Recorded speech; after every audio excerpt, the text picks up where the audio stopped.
The morning mist clung to the rocky outcroppings like the breath of sleeping giants, and Grok's weathered hands gripped his stone-tipped spear with the familiarity of countless hunts. His thick brow ridge cast shadows over dark eyes that scanned the valley below, where their small band of 12 Homo erectus had made camp near the life-giving stream. The ice had retreated enough this season to allow them passage through the mountain pass, but with warmth came other dangers. "Father, the tracks are fresh," Kael whispered beside him, his young voice carrying the eagerness of 17 winters. Unlike Grok's massive frame and battle-scarred hide, Kael possessed the lean build of youth, though his broad shoulders promised the strength that would come with full maturity. His thick dark hair fell across his prominent brow as he pointed toward the muddy bank below.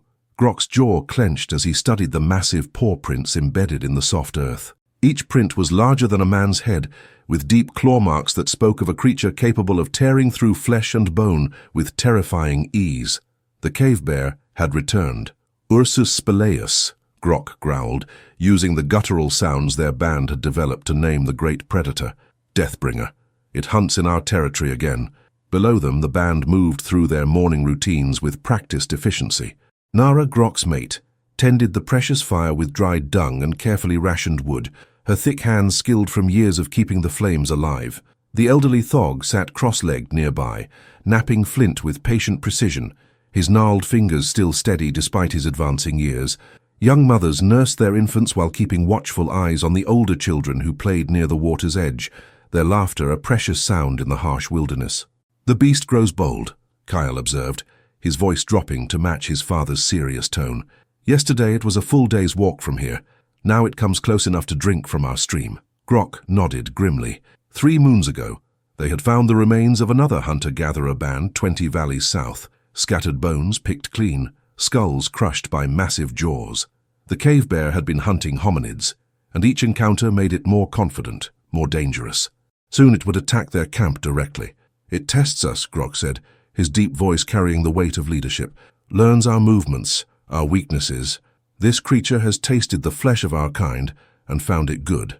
A chill wind swept down from the peaks, carrying with it the scent of snow and something else, a musky predatory odor that made every primitive instinct scream danger. Kael's nostrils flared as he caught the smell, and his grip tightened on his own crude spear. "We should move the band," Kael suggested, though his voice lacked conviction. They both knew that winter was coming fast, and this valley offered their best chance of survival. Fresh water, game trails, and caves that could shelter them from the brutal cold. "And go where?" Grok asked, though not unkindly. "Every path leads to other dangers, other predators, other bands who would kill us for our weapons and take our females." He turned to face his son fully, noting the way the young man's muscles had developed over the past season, the new strength in his stance. "No, we stay. We fight."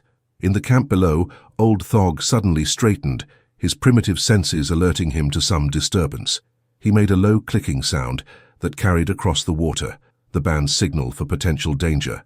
Immediately, the mothers gathered their children closer, while the other males reached for their weapons. Grok felt a familiar surge of protective fury rise in his chest. This band was his responsibility, his family, his legacy. Every member, from the smallest infant to the eldest elder, looked to him for protection and guidance. He had led them through drought and famine, through attacks by rival bands and dangerous migrations. He would not let them fall to this beast. "The time approaches," he said quietly, his eyes never leaving Kael's face. "Soon you must prove yourself worthy to carry my blood forward." Kael straightened, understanding immediately what his father meant. In their harsh world, the passage from youth to full adult required a test of courage, a demonstration that the young male could protect the band and contribute to their survival. For some, it meant killing their first large prey. For others, defending against human raiders. For Kael, Grok had decided, it would mean facing the cave bear alone. "I am ready, father," Kael said, though his voice carried a slight tremor that betrayed his nervousness.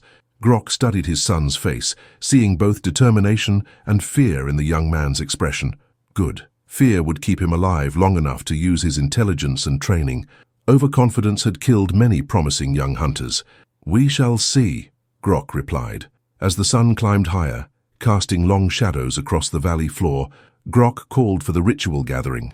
The band assembled in their sacred circle, 12 flat stones arranged around the central fire pit.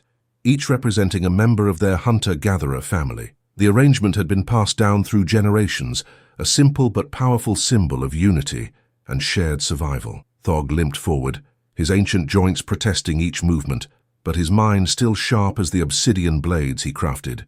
At nearly 40 winters, he was ancient by their standards, a living repository of knowledge about weather patterns, animal behavior, and the locations of seasonal resources.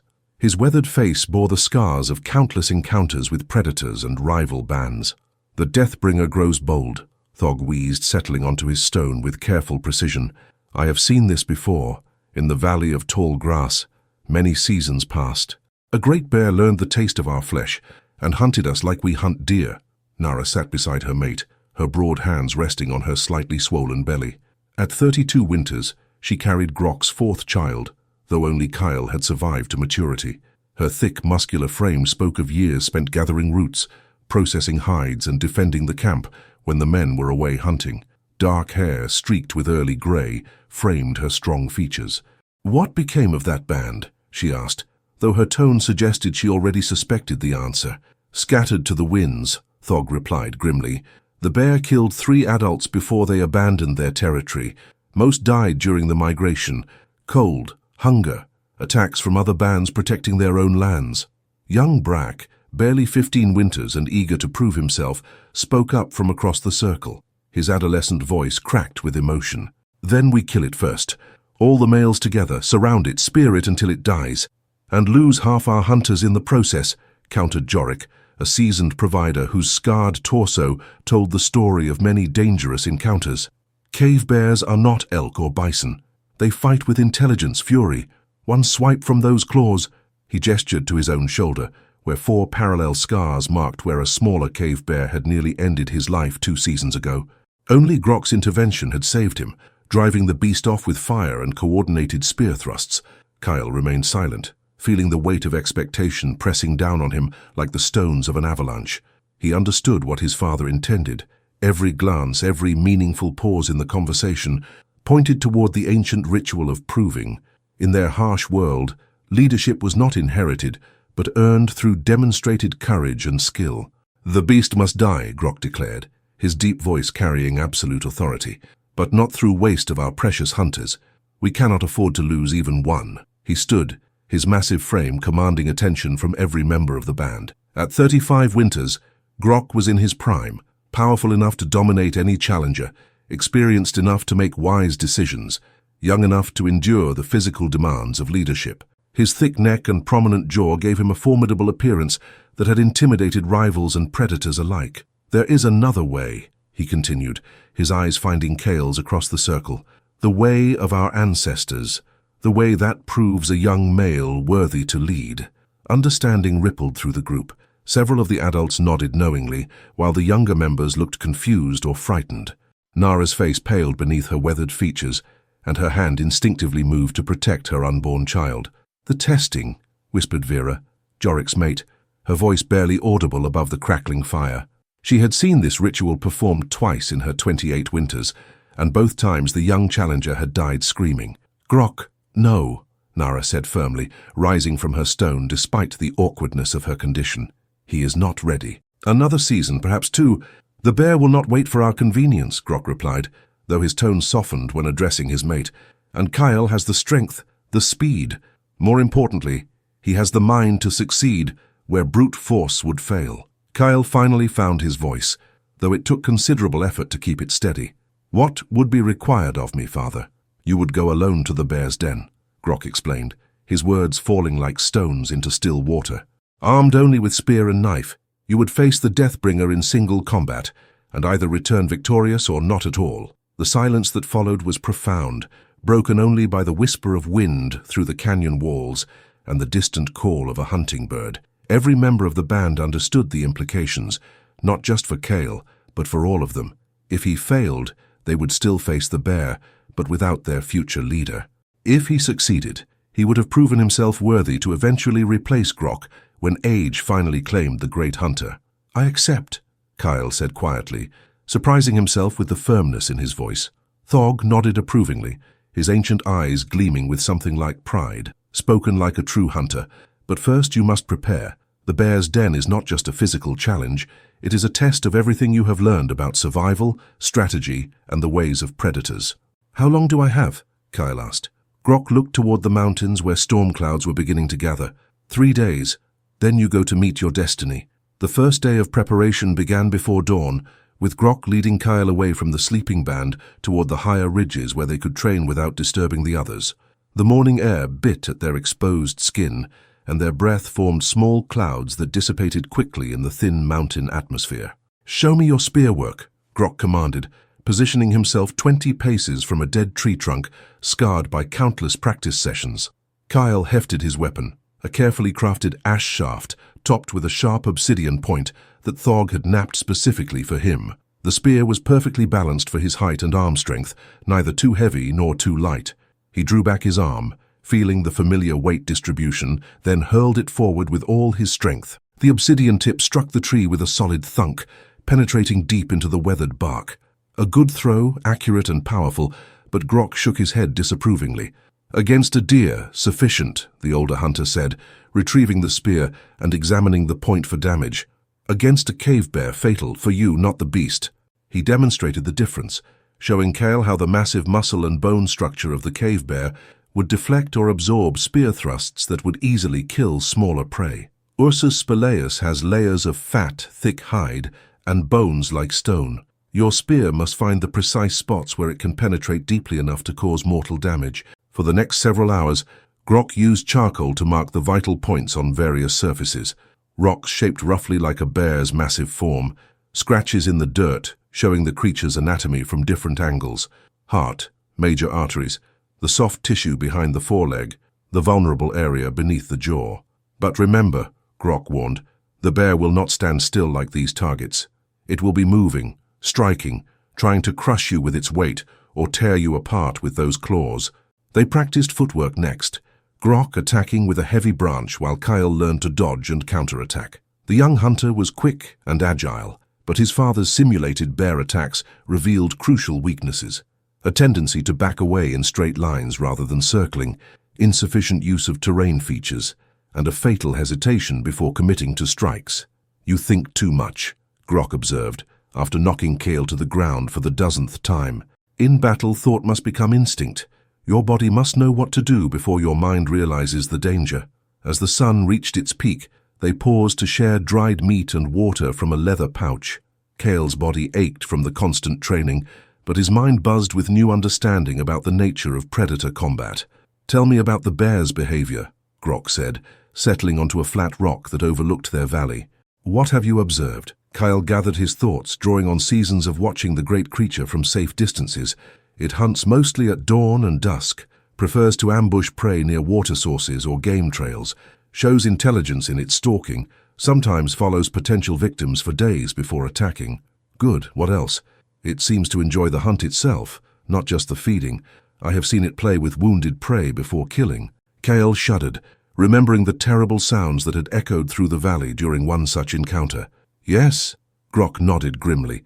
"This is what makes it so dangerous to our kind. Most predators kill for food, nothing more. But this beast has learned to see hominids as both prey and entertainment. It will try to prolong your suffering." They spent the afternoon working on stealth and tracking, skills that would be crucial for approaching the bear's den without triggering an ambush. Kael learned to read the subtle signs of recent passage, disturbed pebbles, bent grass, the faint scent traces that lingered in sheltered spots. "Your nose is still weak," Grok criticized, though not unkindly. "You rely too much on eyes and ears. The bear's scent will tell you its emotional state, angry, hungry, wounded, protective of cubs. Each requires different tactics." As evening approached, they returned to camp where the band had spent the day in their own preparations. Thog had crafted a new obsidian knife specifically for Kael, its edge so sharp it could split hair. The blade was set into a carved bone handle wrapped with sinew for a secure grip. Nara approached her son with a mixture of pride and terror in her eyes. Her pregnancy made her movements awkward, but her maternal instincts remained fierce. "Your father believes you are ready," she said quietly. "But I remember you as a small child, afraid of shadows in the cave." "I am no longer that child, Mother," Kael replied, accepting her embrace despite the watching eyes of the band. "No," she agreed. pulling back to study his face with the intensity only a mother could possess. "But you are still my son. Return to me, Kael. Promise me you will find a way to return."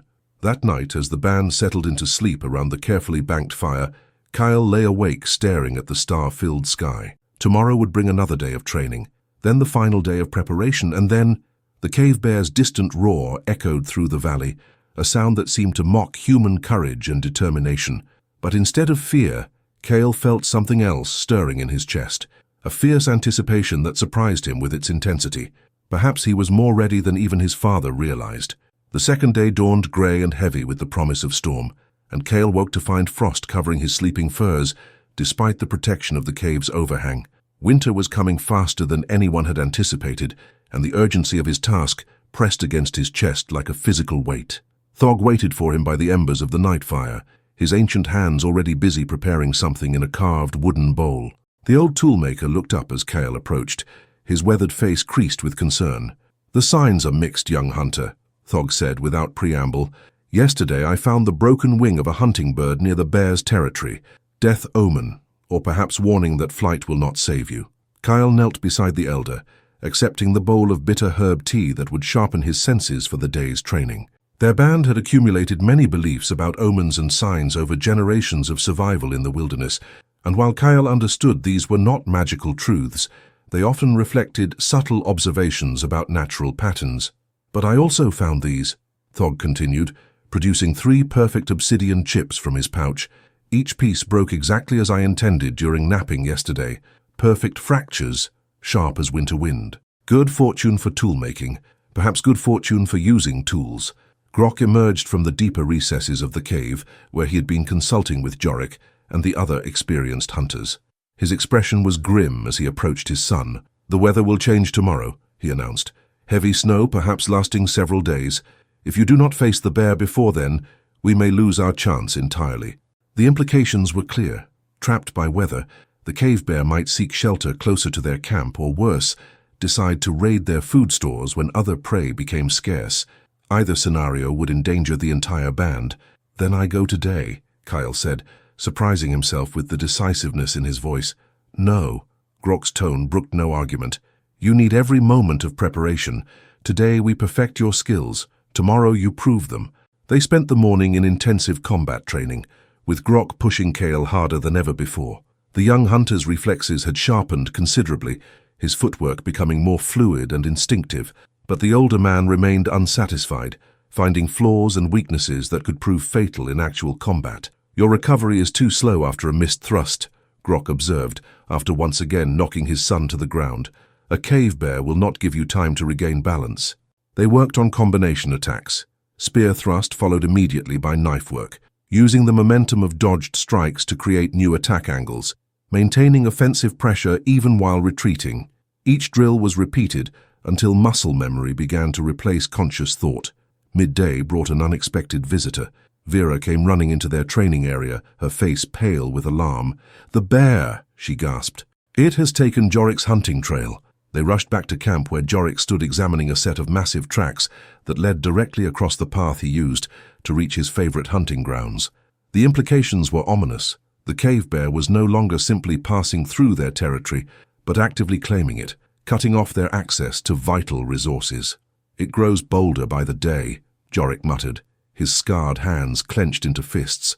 "Soon, it will come for the camp itself." Nara sat heavily on a boulder, one hand supporting her swollen belly, while the other shaded her eyes as she stared toward the distant peaks, where the bear's den lay hidden among the rocks.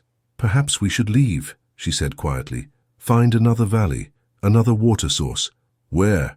demanded Brack, his young voice cracking with emotion. "Every good territory is claimed by other bands. We would fight every day just to survive, and winter comes fast." The debate that followed was heated but brief. Everyone understood their options were limited: face the bear or face almost certain death during a winter migration. The cave bear had to die, and Kael represented their best hope of achieving that goal without losing multiple hunters. That afternoon, Grok took his son to a special place, a narrow canyon where the acoustics created strange echoes and the rock formations cast shadows that seemed to move with their own life. Here, generations of their ancestors had prepared for the most dangerous hunts and battles. "Listen," Grok commanded, producing a curved horn from his pack and blowing a low, mournful note that reverberated off the canyon walls. The sound seemed to awaken something primal in Kael's chest, a recognition that went deeper than conscious memory. This was the hunting song, the death song, the sound that connected him to every brave hunter who had ever faced impossible odds for the sake of his people. "Tomorrow, you will hear this song in your heart," Grok said quietly. "It will give you strength when your body fails, courage when your mind fills with fear." As evening approached, the wind began to pick up, carrying with it the scent of snow and the distant musk of the cave bear. The creature was moving, perhaps sensing the approaching weather change, perhaps drawn by some instinct to check its territory one final time before the storm. "It knows," Thog observed, reading the wind with senses honed by 4 decades of wilderness survival. The bear senses that tomorrow will bring confrontation. That night the band gathered for what might be their final meal together. Kael ate sparingly, knowing that tomorrow he would need to be quick and light rather than heavy with food. But he memorized every face around the fire, every voice raised in quiet conversation, storing these images against the possibility that he might never see them again. Nara approached him as the others settled into sleep. "Your father was right," she said softly. "You are no longer the frightened child I remember. But promise me, if there is any way to return alive, take it." Pride is cold comfort to a mother with no son. Kael embraced her carefully, feeling the life growing within her belly, a brother or sister he might never meet. "I promise to be smart, mother, and if I can find a way to win and live, I will take it." But as he lay down for what might be his final sleep, Kael wondered if any such way existed. The morning of the 3rd day arrived wrapped in an ominous stillness, as if the very air held its breath in anticipation of what was to come. Kael woke before dawn to find frost so thick on the cave walls that it looked like white fur, and his exhaled breath formed clouds that lingered unnaturally long in the motionless air. Grok was already awake, sitting cross-legged beside the dying embers of the night fire. His massive frame seemed carved from the stone itself, and his dark eyes held a mixture of pride and barely concealed anguish that Kael had never seen before. "The time has come," Grok said simply. Kael nodded, surprised to find that his fear had transformed during the night into something else, a cold clarity that seemed to sharpen every sense and slow time to a manageable pace. He moved through his preparations with ritualistic precision, checking his weapons one final time. His spear was perfect, the obsidian point gleaming like black ice, the ash shaft worn smooth by his grip during countless practice sessions. Thog's knife hung at his side in a sheath of worked leather, its bone handle warm against his palm. He carried nothing else except a small pouch of dried meat that might sustain him if the hunt stretched into multiple days. The band gathered in their circle of stones one last time, but no words were spoken. In their harsh world, some occasions transcended language, reaching into deeper places where courage and love and desperate hope lived without need for expression. Nara approached first, her hands trembling as she placed them on either side of his face. Her touch was gentle but firm, a mother's blessing that carried 20 years of protection and care. She spoke no words, but her eyes conveyed everything: fear, pride, love, and the terrible knowledge that this might be their final moment together. Thog shuffled forward next, pressing a small object into Kael's palm. It was a bare claw, yellow with age and polished smooth by generations of handling. "From the first great hunt of our people," the elder wheezed, "carry it for strength." One by one, each member of the band offered their own silent blessing, a touch on the shoulder, a brief embrace, a look that conveyed respect for his courage. Even young Brack, barely past childhood himself, stepped forward with tears in his eyes and gripped Kael's hand with surprising strength. Finally, Grok rose from his stone and approached his son. For a moment, the great hunter's composure cracked, and Kael glimpsed the terrified father hiding beneath the leader's mask. Then the mask reformed, stronger than before. "You know what must be done," Grok said quietly. "The bear's den lies 3 valleys north, in the shadow of the broken peak. It will likely be sleeping during the daylight hours, but do not count on finding it unaware. I understand.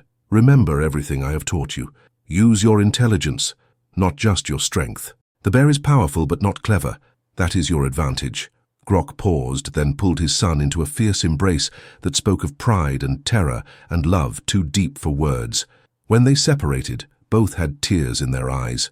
"Go now," Grok commanded, "before courage fails or weather traps us all." Kael turned without looking back, knowing that a final glance at his family would shatter the calm determination he had worked so hard to build. He walked steadily toward the valley's mouth, his bare feet finding sure purchase on the frost-slick rocks.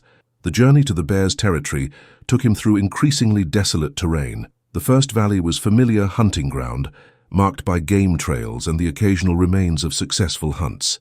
But as he climbed higher into the mountains, the landscape became alien and threatening. Ancient rockfalls created treacherous footing, where a single misstep could send him tumbling into hidden crevasses. The wind carried strange sounds, echoes of his own footsteps, the crack of ice expanding in hidden fissures, and occasionally something else that might have been breathing, or might have been imagination. By midday he reached the second valley, where the bear's scent became unmistakable. The musky odor seemed to permeate everything: rocks, stunted vegetation, even the air itself. This was claimed territory, marked and patrolled by a predator that had never learned to fear humans. Here he found the first definitive signs of the bear's hunting success: scattered bones that had once been part of other hominids, probably members of rival bands who had ventured too close to the creature's domain. The bones were old enough to be weathered by seasons of exposure, but recent enough to retain identifying characteristics. A skull fragment showed the distinctive ridge structure of Homo erectus, like his own people. A femur bore tooth marks that matched no other predator in their territory. These were the remains of hunters like himself, probably young men sent on similar tests of courage who had failed to return home. The sight should have terrified him, but instead it filled Kael with a strange sense of purpose. He was not just fighting for his own band's survival, he was avenging all the brave hunters who had fallen to this monster's hunger. The third valley appeared ahead, dominated by the broken peak that Grok had described, a massive stone formation that looked as if some giant hand had snapped it in half, leaving jagged spires reaching toward the grey sky. Somewhere among those rocks lay the cave bear's den. And somewhere in that den, the creature that had haunted his people's dreams was waiting. Kael paused at the valley's entrance, took a deep breath of the thin mountain air, and stepped forward into whatever fate awaited him. Behind him, the first snowflakes began to fall. The broken peak loomed above Kael like a monument to some ancient catastrophe, its shattered spires creating deep shadows that seemed to writhe with malevolent life. Snow fell more heavily now, muffling sounds and creating a dreamlike quality to the landscape that made every rock formation appear threatening. Kael moved with the silent precision his father had drilled into him, placing each foot carefully to avoid loose stones that might betray his presence. The bear's scent grew stronger with every step, a thick musk that seemed to coat the inside of his nostrils and trigger primitive alarm responses in his brain. The den itself was not immediately visible, hidden among the tumbled boulders and crevices that scarred the peak's base. But Kael's trained senses gradually identified the signs. Worn paths through the rubble where massive paws had passed repeatedly, scratch marks on stone surfaces where powerful claws had found purchase, and most tellingly, the scattered remains of recent kills. A deer's ribcage, picked clean, but still showing the distinctive crushing damage of the bear's jaws. The skull of what might once have been a young elk, cracked open to access the brain within. And there, partially hidden beneath a fall of loose rock, the unmistakable shape of a human skull. Kael forced himself to examine the grisly remains more closely, reading the story they told. This victim had been young, probably another hunter from a distant band sent on a similar mission. The skull showed evidence of having been played with before the killing blow, small puncture marks that spoke of the bear's cruel intelligence. The actual den entrance revealed itself gradually as Kael circled the base of the peak. What had initially appeared to be just another shadow between two massive boulders resolved into a cave mouth large enough for a creature of the bear's enormous size. The opening was perhaps 8 feet high and 12 feet across, with worn stone at the threshold, showing centuries of use by various occupants. Fresh tracks led both into and out of the cave, massive paw prints that were still crisp despite the falling snow. The bear had been active recently, probably during the early morning hours when it typically hunted. But now, as the day reached its peak, the creature would likely be sleeping in the cave's depths. Kael settled into a concealed position behind a cluster of broken rocks, studying the den entrance and trying to form a plan. Everything his father had taught him argued against entering the cave, where the bear would have every advantage: familiar territory, limited escape routes, and the ability to use its superior size and strength to maximum effect. But traditional hunting wisdom, assumed the goal was to kill the bear quickly and efficiently. Kael found himself considering a different approach, one that his father had not explicitly discussed, but that seemed to emerge from his own understanding of the creature's nature. The cave bear was intelligent, perhaps more intelligent than any predator their people had previously encountered. It seemed to enjoy the hunt itself, prolonging the terror of its victims before delivering the final killing blow. But intelligence could be a weakness as well as a strength, especially if that intelligence was accompanied by curiosity and arrogance. From his concealed position, Kael could see deeper into the cave than he had expected. The entrance corridor extended back perhaps 30 feet before curving out of sight, and pale light filtering down from some hidden opening in the peak above illuminated the stone walls with an eerie glow. The walls themselves told a disturbing story. Deep claw marks scored into the rock, some fresh and others weathered by years of exposure. This was not just a sleeping place but a display area, a monument to the bear's dominance over this territory and everything in it. A low rumbling sound echoed from the cave's depths, not quite a growl but something more fundamental, the sound of massive lungs drawing breath, of a heart large enough to power a body that weighed more than 3 adult humans. The bear was indeed inside, and from the rhythm of the sound it appeared to be sleeping. Kael checked his weapons one final time. The spear felt perfectly balanced in his grip, its obsidian point sharp enough to penetrate the bear's thick hide if he could find the right angle and apply enough force.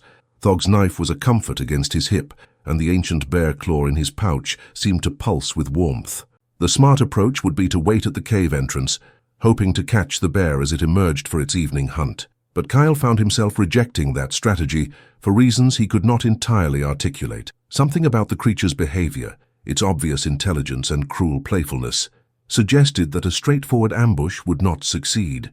This bear had survived encounters with other hunters, other bands, other young men sent on missions similar to his own.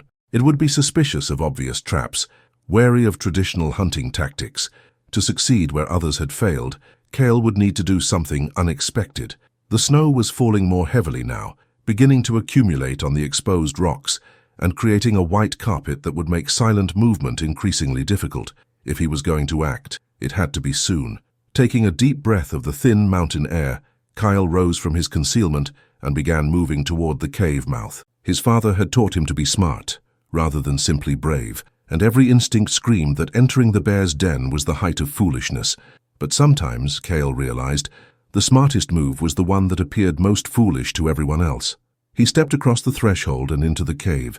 The cave's interior was a cathedral of death, its walls adorned with the trophies of countless kills. As Kael's eyes adjusted to the dim light filtering from above, he could make out an extensive collection of bones, arranged with disturbing care, skulls of various prey animals positioned to watch the entrance, femurs and rib cages stacked in neat piles and scattered throughout, the unmistakable remains of hominids.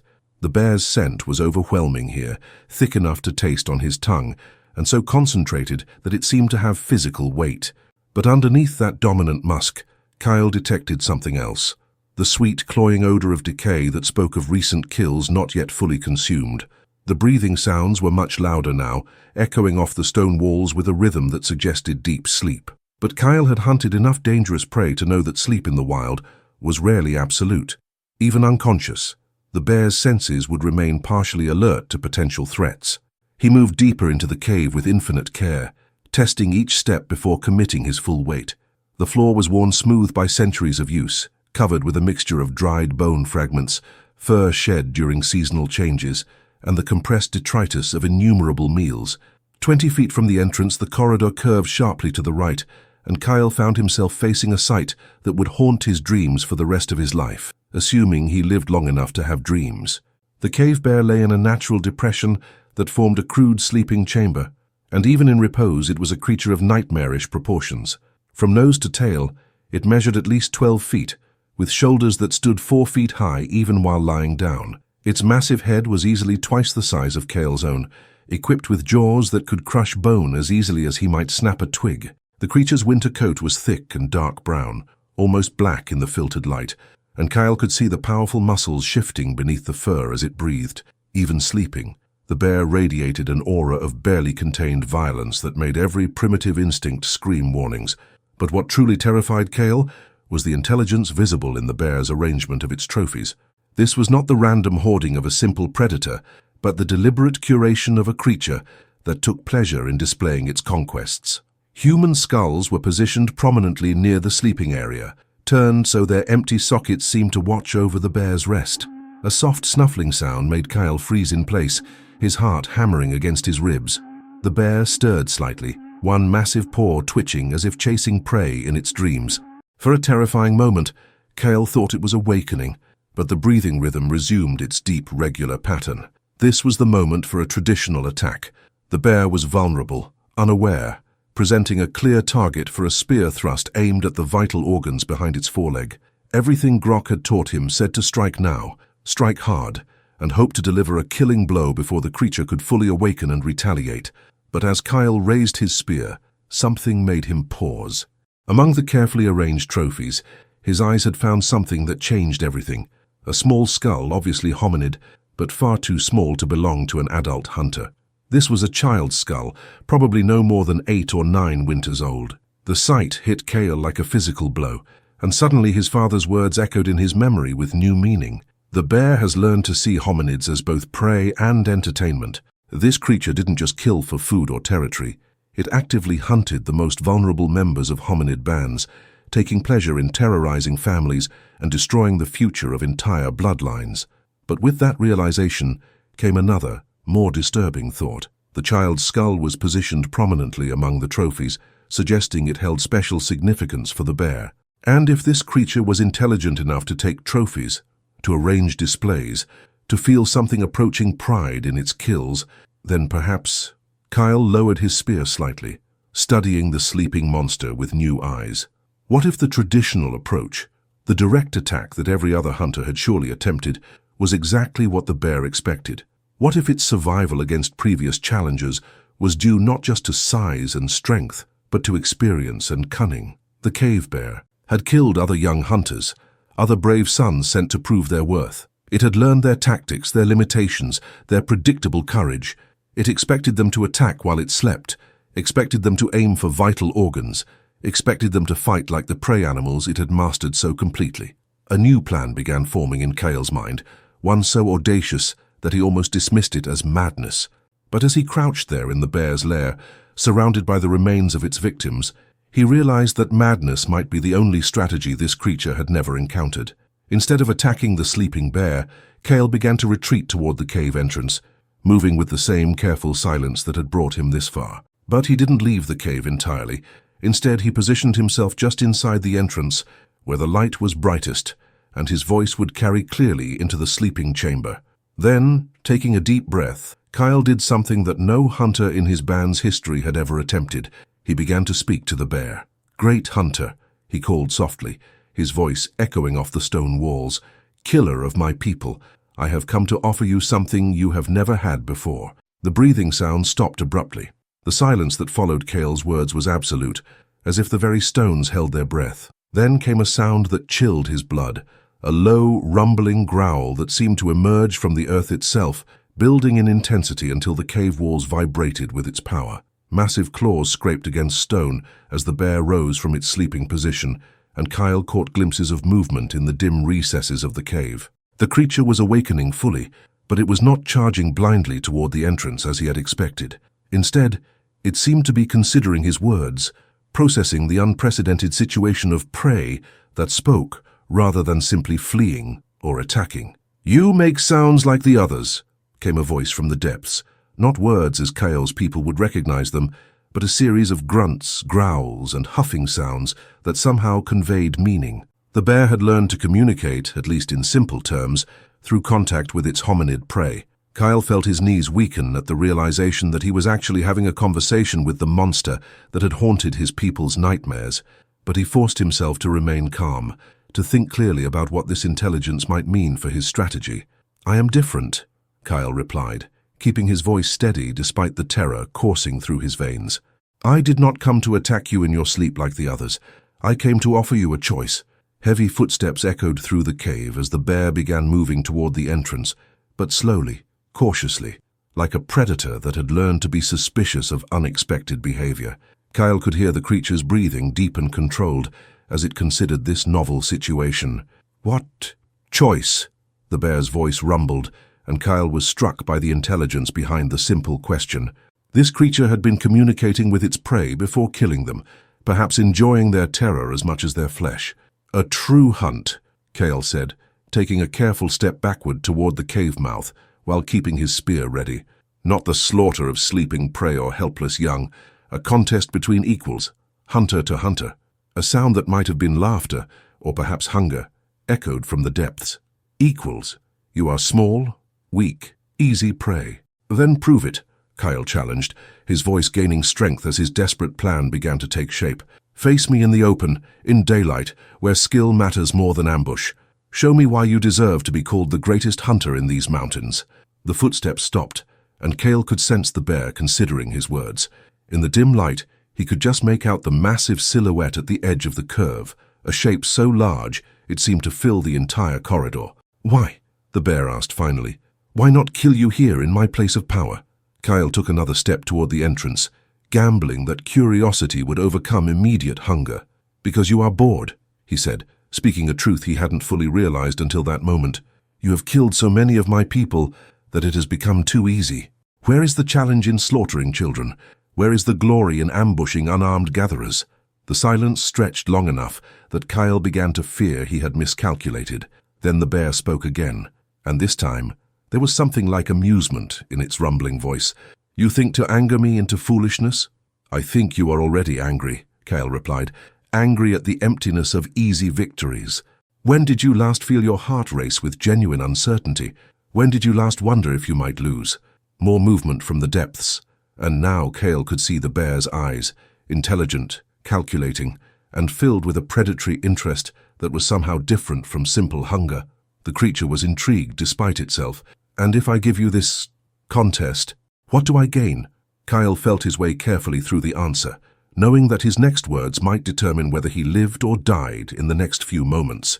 "If you win, you gain something no other bear has ever possessed. The knowledge that you defeated the best hunter my people could send against you, not through ambush or superior size, but through pure skill. And if you win?"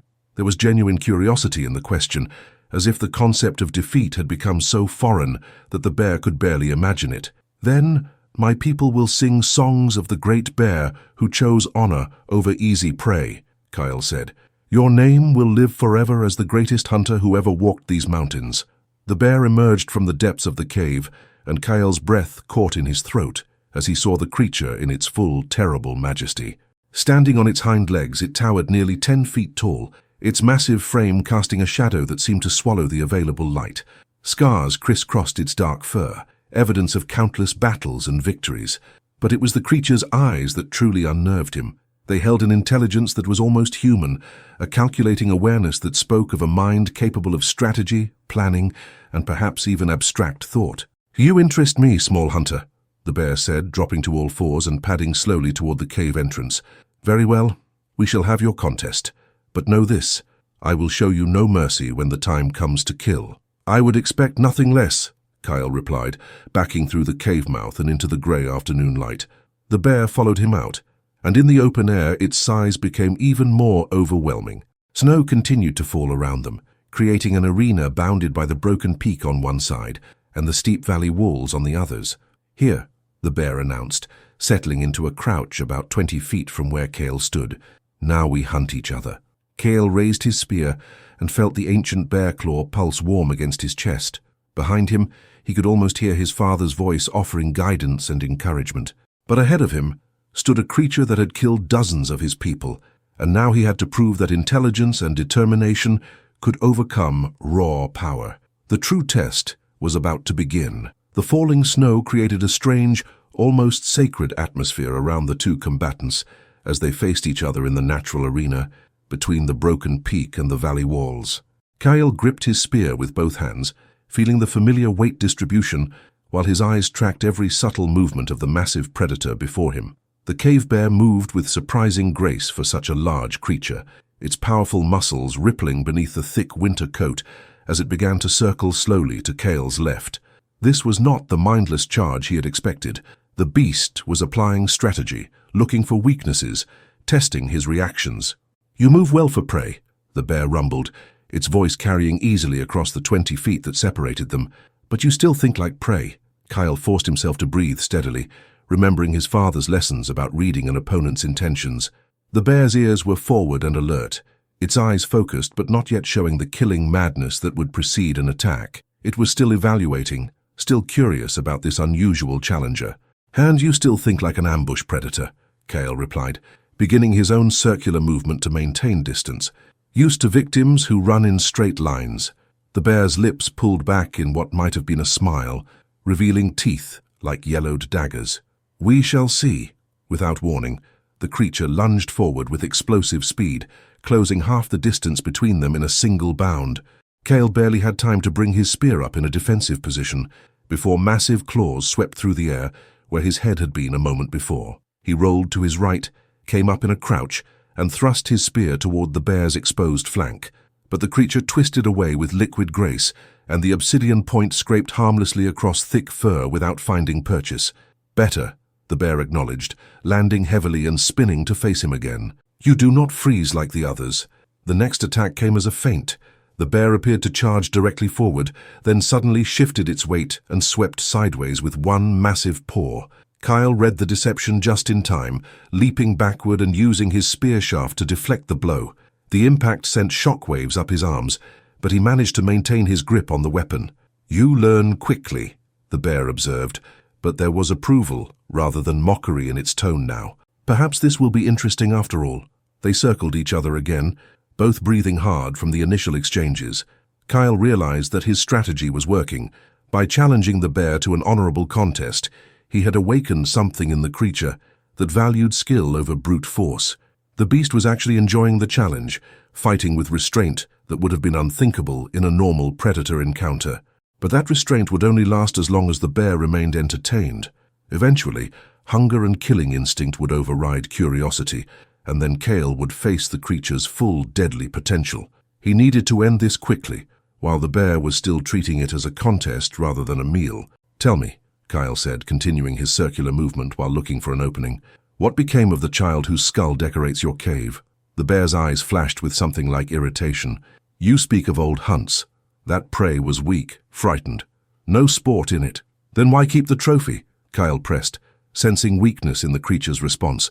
"To remember," the bear began, then stopped abruptly, as if realizing it had revealed more than intended.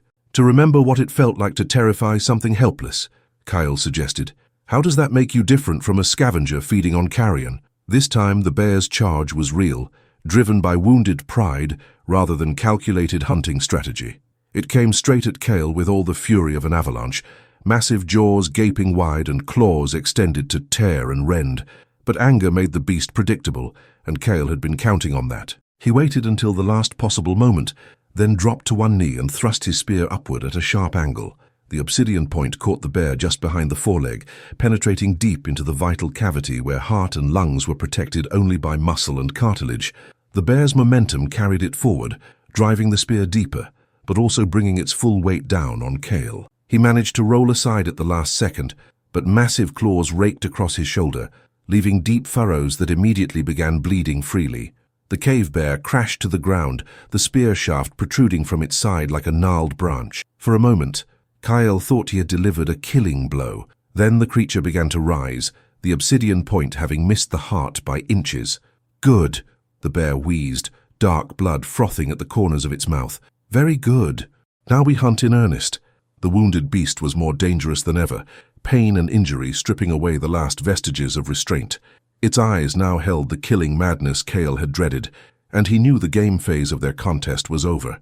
He drew Thog's knife, knowing the obsidian blade was too small to deliver a killing blow, but might serve to discourage close-range attacks. His shoulder burned where the claws had torn through muscle and sinew, and warm blood was beginning to soak his primitive clothing. The bear advanced slowly now, favoring its wounded side but still formidable beyond measure. Each step left bloody paw prints in the accumulating snow, and its breathing had become labored but remained strong. "You fought with honor," Kael said, meaning every word. "Whatever happens now, you have proven yourself the greatest hunter in these mountains." "And you," the bear replied, "have shown courage worthy of a true predator. It will be an honor to kill you." They faced each other in the falling snow, two hunters who had found mutual respect in the midst of mortal combat, preparing for the final exchange that would determine which of them would see another dawn. The final confrontation began with a sound that would haunt Kael's dreams forever, the cave bear's death roar, a primal bellow that seemed to shake the very mountains. The wounded creature gathered its remaining strength for one last, desperate assault, knowing that survival now depended on killing its opponent before blood loss and organ damage could claim its own life. Kael braced himself as the massive predator charged, but this time there was no strategy, no calculated movement, only the raw fury of a dying apex predator, determined to take its enemy with it into the darkness. Massive paws thundered against the rocky ground, sending up sprays of snow and stone, as the bear closed the distance with terrifying speed. At the last possible moment, Kael threw himself sideways, rolling across the rough ground and coming up behind a boulder that barely reached his waist. The bear's momentum carried it past his position, but not before one massive paw caught him a glancing blow that sent him spinning through the air to crash against the valley wall. Pain exploded through his ribs and left arm as he struggled to regain his footing. The knife had been knocked from his grip, and his injured shoulder screamed protests as he tried to use both arms to pull himself upright. Through blurred vision, he could see the bear turning awkwardly, hampered by the spear shaft still protruding from its side. "Brave little hunter," the creature wheezed, dark blood now flowing freely from its mouth and nostrils. "But not strong enough." The bear began moving toward him again, each step slower than the last but still carrying the weight of certain death. Kael's hands frantically searched the rocky ground around him, looking for anything that might serve as a weapon. His fingers closed around a sharp fragment of stone, not ideal but better than facing those massive claws empty-handed. But as the dying predator drew closer, something extraordinary happened. The bear's forward movement became unsteady, and for the first time since their contest began, Kael saw genuine uncertainty in those intelligent eyes. The creature was weakening faster than either of them had expected. "The spear," the bear said, its voice barely above a whisper now. "Good placement. You have killed me." Kael stared at his opponent in amazement, realizing that the obsidian point must have nicked a major blood vessel, even though it had missed the heart. The bear was dying slowly but inexorably, and they both knew it. What happened next would shock Kael to his very core and change everything he thought he understood about courage, honor, and the nature of true strength. Instead of pressing his advantage, instead of allowing the bear to weaken further until it could no longer threaten him, Kael found himself stepping forward toward the dying creature. His stone fragment clattered to the ground as he raised his hands in a gesture of, what? Surrender? Compassion? Even he wasn't sure. "Great hunter," he said softly, approaching the massive predator with careful, non-threatening movements. "You have fought with more honor than any creature I have ever seen. You deserve better than dying slowly in the snow." The bear's eyes widened with what might have been surprise or perhaps understanding. "You would give me warrior's death?" Kael nodded, though tears he hadn't expected were freezing on his cheeks. "If you will allow it." For a long moment they looked at each other, predator and prey, hunter and hunted, two intelligent beings who had found something approaching friendship in the midst of mortal combat. Then the great bear, slowly, painfully, lowered its massive head until it rested on the snow-covered ground. "Behind the ear," the creature whispered, "quick and clean." Kael retrieved Thog's obsidian knife with trembling hands, his mind reeling from the impossibility of what was happening. He was going to perform a mercy killing on the creature that had terrorized his people for seasons, and he was doing it at the bear's own request. He knelt beside the massive head, one hand gently touching the thick fur behind the bear's ear, while the other positioned the knife point precisely. The creature's breathing was shallow now, labored, but its eyes remained clear and aware. "What is your name?" Kael asked suddenly, realizing he couldn't do this without knowing. "Ursak," came the whispered reply. "My name was Ursak." "Ursak," Kael repeated, honoring the sound. "You were the greatest hunter these mountains have ever known. Your courage will be remembered in the songs of my people. And you, small hunter, what are you called?" "Kael, son of Grok of the Band of the Flowing Water." "Kael," the dying bear repeated, "you have shown me something I had forgotten. Mercy is not weakness." The great predator's eyes began to close. "Do it now." Kael pressed the obsidian blade home with one swift, sure movement, and Ursak's suffering ended instantly.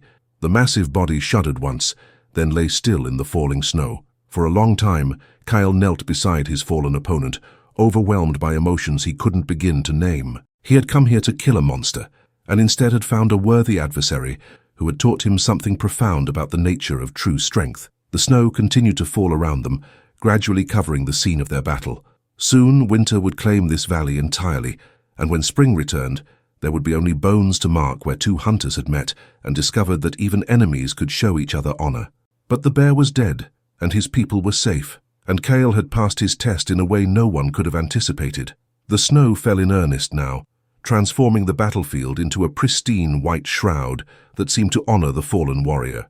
Kael sat beside Ursak's massive form for a long time, processing what had just occurred and trying to understand how he would explain this to his band. How could he make them understand that their greatest enemy had died not as a monster, but as a fellow hunter deserving of respect? His wounds had stopped bleeding, though his shoulder throbbed with each heartbeat, and his ribs ached where the bear's final blow had caught him. But these injuries seemed minor compared to the profound change he felt within himself. He had come to this mountain as a young man seeking to prove his courage through violence, and he was leaving as someone who had discovered that the greatest strength sometimes lay in choosing mercy over vengeance. Before departing, Kael knew he had obligations to fulfill. Using his knife, he carefully removed one of Ursak's massive claws, not as a trophy of conquest, but as a token of respect for a worthy opponent. He would carry this alongside the ancient bear claw Thog had given him, symbols of the complex relationship between hunter and prey that defined existence in their harsh world. The journey back to his band's territory proved more challenging than his approach had been. The snow was falling heavily enough to obscure familiar landmarks, and his injuries made climbing over the rocky terrain both painful and dangerous. But Kael pressed forward with determination born of responsibility. His people needed to know they were safe, and they deserved to hear the full story of what had transpired. As he struggled through the deepening drifts, Kael found himself thinking about Ursak's final words. Mercy is not weakness. The great bear had learned something in their encounter, just as Kael himself had been transformed by the experience. Perhaps that mutual understanding was more valuable than any simple victory could have been. The first valley passed slowly, each step requiring careful placement to avoid hidden obstacles beneath the snow. The second valley was worse, with wind-driven flakes reducing visibility to only a few paces in any direction. But Kael's sense of direction held true, and gradually the terrain became familiar again. It was nearly dark when he finally saw the welcome glow of his band's fire reflecting off the cave walls of their temporary home. Exhaustion and blood loss had pushed him close to his limits, but the sight of that warm light gave him strength to continue the final few hundred yards. Grok was the first to spot him, the big hunter's silhouette appearing at the cave mouth as if he had been watching for his son's return every moment since departure. The relief and joy on his father's face was instantly replaced by concern as he took in Kael's battered condition and the strange expression of mixed triumph and sorrow in his eyes. "My son," Grok said simply, stepping forward to offer his arm for support. "You have returned." "The bear is dead," Kael announced, his voice carrying clearly to where the rest of the band waited anxiously around their fire. "The threat to our people has ended." A cheer went up from the assembled hunter-gatherers, and Kael saw tears of relief in many eyes. But Grok continued to study his son's face with the perception that came from a lifetime of reading subtle signs and understanding unspoken truths. "There is more to tell," the older hunter said quietly. "I can see it in your bearing." Kael nodded, suddenly feeling the full weight of exhaustion settling over him like a heavy fur. "Much more. But first, let me rest and tend these wounds. The full story will take time to tell properly." Nara rushed forward despite her advanced pregnancy, her maternal instincts overriding physical discomfort as she began examining her son's injuries.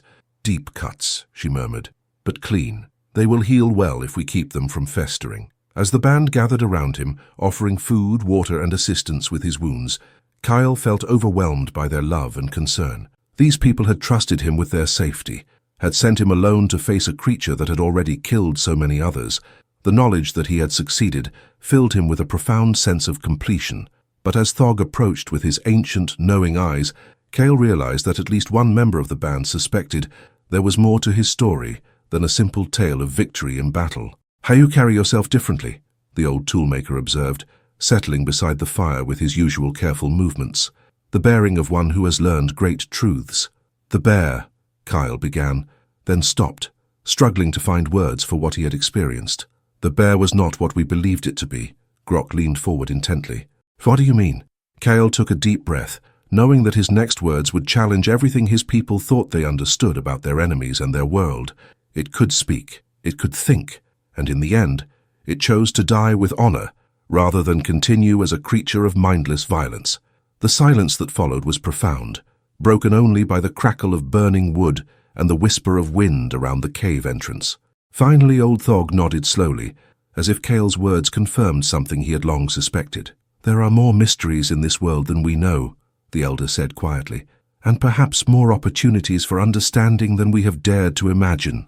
As the night deepened and the storm intensified outside their sheltered cave, Kael began to tell his story in full, the approach to the bear's den, the conversation that had led to their honorable contest, and the final moment of mercy that had transformed them both. His band listened in amazement, fear, and growing wonder as they realized that their young hunter had not simply killed a dangerous predator, but had discovered something profound about the nature of courage, wisdom, and the unexpected places where understanding could bloom even in the midst of conflict. By the time he finished speaking, even the youngest members of the band understood that they had witnessed something extraordinary, not just the passing of a test, but the birth of a new kind of leader, one who valued wisdom and compassion alongside traditional strength and courage.